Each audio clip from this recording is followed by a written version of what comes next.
So we know this is developing by the minute, this whole situation with Wall Street and now Reddit and the hedge funds and the Robinhood app and other apps are now involved. But can you start from the beginning and explain how all of this started and what's happening?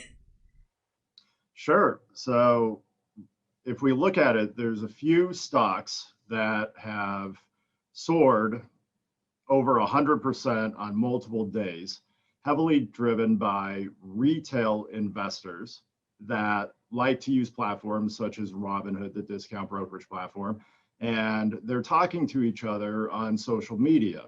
And one of the biggest platforms is Reddit's Wall Street Bets, and they're sharing ideas on investments and they're piling in together. And one of the trades that has gotten a lot of attention was GameStop. GameStop is a retail firm that has fallen on hard times, 3 years declining sales, is not profitable. And a lot of Wall Street institutions were betting that GameStop was going to go the way of Radio Shack, Sears, JCPenney's, and basically go bankrupt. Mhm. So they were shorting the company, which is betting against the company where you profit if the share price goes down. There was a catalyst for maybe a slight pop in the stock when Chewy's founder joined GameStop's board and argued that they should focus more on selling their games online. But still, there is a lot of competition in online gaming space. You can download games on your Xbox or PlayStation or Nintendo Switch. And you also have Amazon, Best Buy, Walmart, Target, all selling games. So still a competitive space. But then we saw GameStop share price over the course of this last month go up well over 1,000%. I mean, certain days it was going up over 100%. And this caused a short squeeze. That is market terminology, basically saying that people betting against the stock needed to close those positions and buy back the stock because they were suffering major losses. And some major hedge funds suffered massive losses. One fund, Melvin Capital, actually had to be bailed out by two other major hedge funds, Citadel and SAC Capital. Also, to make this picture a little bit more full, there was something called a gamma trap. So a lot of the Wall Street investors were not just buying the underlying stock of companies like GameStop or AMC Theaters. They were buying options contracts, call options, betting that the price would go up rapidly so they could magnify their gains. And the counterparties that make markets and options, they hedge their risk by buying the underlying stock, which also put more buying demand, which helped fuel the stock prices going up dramatically. Now, obviously, this is making a lot of people angry because, like you said, that those hedge funds they lost a lot of money. Is that the controversy right now? What is happening? Are there repercussions? Is this legal? What is making everybody, I guess, so angry? And why did these people using social media, Reddit, etc., do this in the first place? Really, if you want to go back to some of the animosity and really, if you read the message boards, hatred of Wall Street, this goes back to the financial crisis of 2008 to 2009 and the starting of the Occupy Wall Street movement. There on the Reddit boards, there's a lot of celebrating the demise of certain hedge funds where they believe they beat the hedge funds. And I can understand to a certain extent celebrating these people that have very high compensations and winning a trade against them. But the flip side of that is who are the hedge funds managing money for? It's not just the hedge fund managers. There's a lot of Main Street money that is tied up in these firms like pension funds, people's retirements, endowments. University endowments are heavily outsourced, managed to hedge funds and private equity, Oh, wow. charities. So a lot of Main Street is getting hurt here too. But the speculative mania that is happening in these stocks is something that has happened over and over again throughout the history of Wall Street. There have been reoccurring patterns of manias, euphoria, irrational exuberance. And we're seeing that right now. There's an innate desire within human beings to get rich quickly. And then that borders on greed. And we are seeing that what in these individual stocks, what is happening is gambling. This is not investing.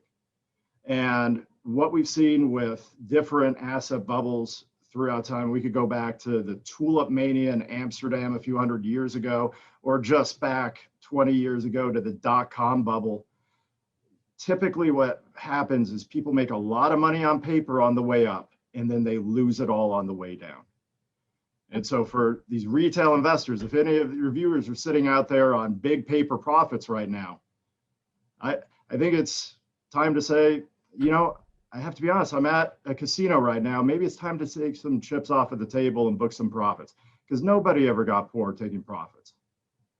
That's fair. So, there are a lot of people now within the past hour or so, members of Congress, different people, kind of taking a stance that this needs to be looked into by Congress, and it's kind of wild. AOC and Ted Cruz are absolutely agreeing at this point that it does need to be looked into. What exactly needs to be looked into?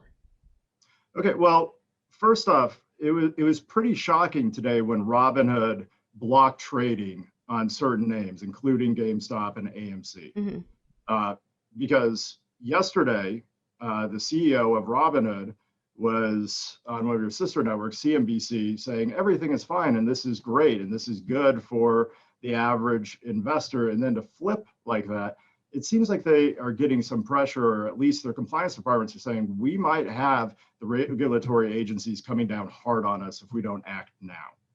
Now, what regulations could come into effect? That's anyone's guess at this time. But was there market manipulation? In some ways, it feels a little bit like a pump and dump scheme, but it's hard to say that the Reddit forums are truly engaged in manipulation. It would have to be proved that people on these boards are putting out false rumors and lies and just trying to get people to pile on.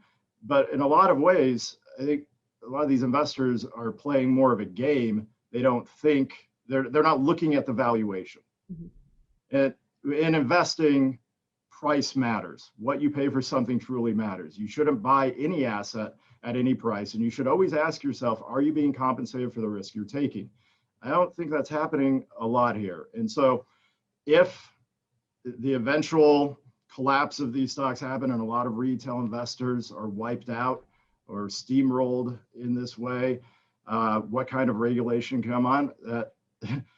Who knows what's going to happen, but they'll probably look at restrictions on short selling, maybe also look at disclosures where investors will have to sign off that they understand the risks that they're taking to try to protect the discount brokerage platforms. But this is getting a lot of headlines. It's very unusual that individual stocks are brought up at Wall Street or at White House press conferences, as the press secretary for Biden had to address this. Jerome Powell, the Fed chair, was asked questions about this yesterday. So very unusual for individual stocks, not overall market moves, to be brought up in these contexts. So do you think it's going to be just kind of a few days, a week kind of news cycle thing, or do you think there's going to be long-term changes and we're going to be hearing about this well into the future? Well, in terms of bubbles bursting, a lot of times regulations come about. We saw a retail speculative craze in the 20s that ultimately ended up heading towards the Great Depression. And out of the Depression, we had the Security and Exchange Commission was created. Out of the financial crisis, where we had two bubbles bursting at once, one a structured bond bubble and a single family housing bubble that really hurt Main Street. Mm-hmm. We had the Dodd-Frank Act come out. And so a lot of times these manias do lead to lasting legislation. If I had to guess, and this is completely a guess at this point, I would think that some legislation might go around short selling, and where you you can't have short interest more than 100%. And that just basically means that you can have people betting against the stock in a greater proportion than the shares outstanding. That causes, as it's showing, it causes a lot of problems. So you talked about how money within these hedge funds is tied up to the everyday person, you know, on Main Street with the pensions and the endowments and things like that. Um, can you kind of elaborate a little bit more how this could affect the average person? I know a lot of people are probably thinking about their 401ks more than anything. Okay, well, so if this money is tied up in hedge funds that pensions have provided money for it, well, if there's severe losses, that's going to hurt overall returns. Hopefully, though, the pension funds or endowments are well diversified across a bunch of different hedge funds that pursue different strategies. You shouldn't think of hedge funds as monolithic. There's dozens of different strategies that they pursue to try to generate wealth creation. Now, the second part of the question tied to individual investors. No, just kind of like when I think of the stock market, I think as the average person, I think of my 401k. That's all I Okay. kind of really think about. Is this going to impact the average person like that? Well, what's nice is for the average person, this is tied to a few stocks. And a lot of these stocks that's tied to are stocks that are completely out of favor. Things like AMC, movie theaters, they were decimated by the pandemic. BlackBerry, I mean, people used to carry Blackberries everywhere. It was the most valuable company in Canada at one time. Now everybody has iPhones. So Tootsie Roll was up, I think, 80% yesterday. So random. Very random. But so in these names, it's really hard to justify the price based off of the fundamentals. There's a disconnect. And in the stock market, at any given time, individual stocks can trade like a popularity contest. But over time, they do gravitate towards their fundamentals. Since it's concentrating just a few names at this point, the overall market shouldn't be too much of a concern. There's a huge disconnect today between the stock market and the economy. The pandemic has decimated the economy, but thanks to fiscal stimulus, monetary stimulus through the Fed, the stock market looks pretty good, and it's looking past the pandemic.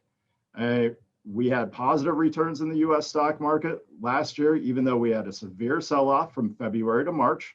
We went down about 34% in a month. It was the fastest sell-off. And then we rallied 70% from the bottom. And currently we're up close to 2% in the S&P 500 year to date. But to ground everybody in what you can expect in the stock market in a given year, stocks go up and down. That is a feature, not a flaw. Stocks have pullbacks on a regular basis. But over 120 years, the average return of the US stock market is 9.6%. Some years you get a little bit more than that. Some years you get less. Some years you get a collapse, but you average out around 9.6%. So when you see stocks going up 1,000% or more in a month, that is wildly unusual.